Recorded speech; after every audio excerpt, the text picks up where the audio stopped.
এই মেডিচিনটোৱে কোনো পাৰ্শ্বক্ৰিয়া নোহোৱাকৈ আপোনালোকৰ ওজন বঢ়োৱাত বা ৱেইট গেইন কৰাত সহায় কৰিব পাৰিব।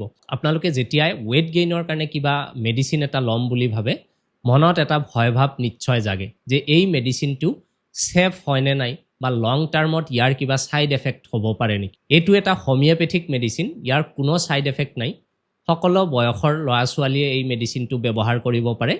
মেডিচিনটোৰ নাম হৈছে লেচিথিন 200। এই মেডিচিনটো হোমিঅ'পেথিক সেই গ্ল'বিউলছবোৰত বনাই দিয়া হয় আৰু তাৰ পৰা 6টাকৈ গ্ল'বিউল দিনত দুবাৰ ভাত খোৱাৰ আধা ঘণ্টামান আগত চকলেটৰ নিচিনাকৈ চুহি খাব দিয়া হয়। 6 বছৰৰ ওপৰৰ যিকোনো ল'ৰা ছোৱালীয়ে মেডিচিনটো ব্যৱহাৰ কৰিব পাৰে।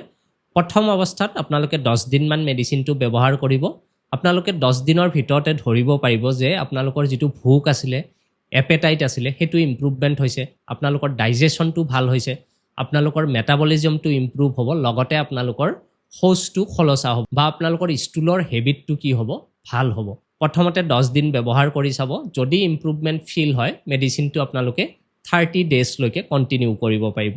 মোৰ চেম্বাৰ ধুবুৰী জিলাৰ চাপৰ টাউনত। যদি চাপৰ টাউনলৈকে অহাটো আপোনালোকৰ কাৰণে সম্ভৱ হয় তেনেহ'লে এই স্ক্ৰীণত দিয়া নম্বৰটোত হোৱাটছএপ কৰি আপোনালোকে মোৰ চেম্বাৰটো এইবোৰ সমস্যাৰ চিকিৎসাৰ কাৰণে আহিব পাৰিব।